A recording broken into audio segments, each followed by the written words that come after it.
So we've got another video today. A random envelope isn't going to mean much to people unless you've watched the, sorry, not watched, looked at the thumbnail. Basically, there are some parts in here and some kind of packing invoice. Let me just have a quick look. I just want to make it so. Those are the parts, and I just want to check what's on there.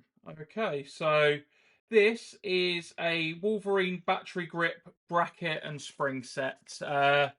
Basically, those that have got the DIG1 or have used the battery grip with the with any gun with recoil will know that there's been a little bit of a problem when it comes to getting the guns to work properly. The only problem I had is once it changed mode for me.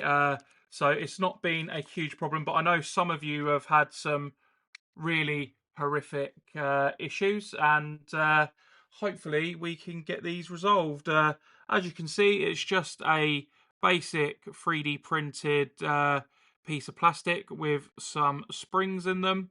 I don't quite know how this works or what it involves, so I am just gonna stick my rifle just there and have a quick look. So what we're going to need is an Allen key, which I've got here. Looks like potentially a 3. No, it's a bit smaller than that. So let me just get the right Allen key for it. I've got Allen keys everywhere at the moment because I've been building something. So that's absolutely fine. We won't use that set. What we'll do, we'll go over to another set that I've got. The old Parkside set that I said I wouldn't really use. Potentially going to come in useful. And if that doesn't work, we'll then look for another set. Because I take my sets to fields with me, they end up in my gun bag. So, not always the most convenient place for them to be for me. Like that one's too small, so one size up. So I think that's going to be a 2mm Allen key for that. I've never really opened this since the day I first got the DIG1. So sorry, that's a lie. Actually, I did open it once when I had the issue that was plaguing the riff. It wasn't technically plaguing mine or my experience of it, but it was just an easy solution. Open up the grip, put the batteries back in, and it worked. So, you know, I can understand there's been some frustrations and some unhappiness. I'm just going to try and work out how this essentially works. I'm just going to remove the battery line from there. As you can see, there's a spring in it. I'm just going to put this out the way so I don't lose it. I am guessing it's some kind of arrangement like this. So you'll slide it in, and then the springs will sit against the batteries, maybe? Yeah, it wasn't explained to me when I picked the pieces up exactly what was what, but, you know, it's not rocket science, all of this, is it? So, you know, we'll give it a go and see what's what. Apologies for the noises outside. The neighbours are doing a bit of DIY by the sounds of it. So what we would do is stick that in there, presumably. So that would go there against that. Potentially. I don't know what's going on with this, if I'm completely honest. Yeah, a bit of instructions would have been pretty lovely, but you know, it is what it is. So I think, yeah, it goes in potentially like that. So as you can see, sorry, I'll just get it on the camera a bit more. And then what we'll do is we'll put the battery into the housing, and that then sits like that. So I don't know actually if this is going to be right, because it doesn't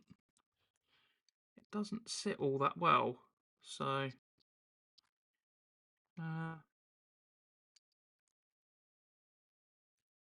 okay, yeah, maybe that does seem to make more sense. And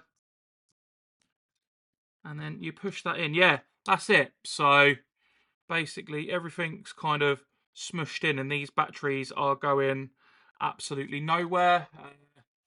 That should eradicate all your problems.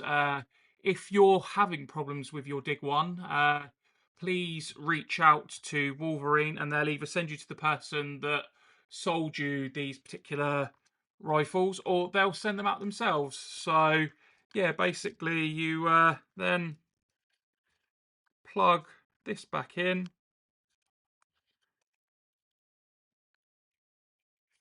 So he says. So you then plug this back in, then push it back up into the riff.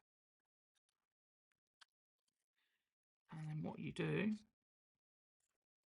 with a little wiggle and a squeeze, make sure all the cables are tucked in, because you don't want to pinch anything. And then you just push it all back in. So he says. Or not. So you push the cables all the way back up, and then you make sure that everything's lined up properly. There's two little bits on the inside of the grip to contend with, and then you push it back. But that doesn't seem to fit, so I don't know how or what's gone wrong. Let me have a quick look. It does seem slightly okay. Just on my case, it may not be yours. It just needed a little twist, because there's, as you can see here. Oh, sorry, the camera is just here and here. The notches just need to align. So what I'll do is I'll put the screw back in, and then we'll see. I'm not going to do any real firing, because I haven't got a HPA bottle with me where I do my tech in right now. But what we can do is we can listen for. So that's exactly what it should be: semi, and then full auto, 30 rounds a second, semi, full. So I'm confident that that has fixed the issue with the Fossil DIG1. And hopefully that will resolve any of you guys' issues. I know there's been quite a few different issues with it. Mine, obviously, seemingly was less than other people's, which I genuinely feel fortunate about. I do feel sorry for those that have had a bad time with it, but it really is a fantastic riff. Obviously, as you've seen the channel, I've also got a MTW 9 now as well, so hopefully we'll be seeing a bit of that as well. But this will be featuring heavy in future videos, so I hope that helped you, and when you get it, you'll kind of know what you need to do and go from there. Thanks for watching.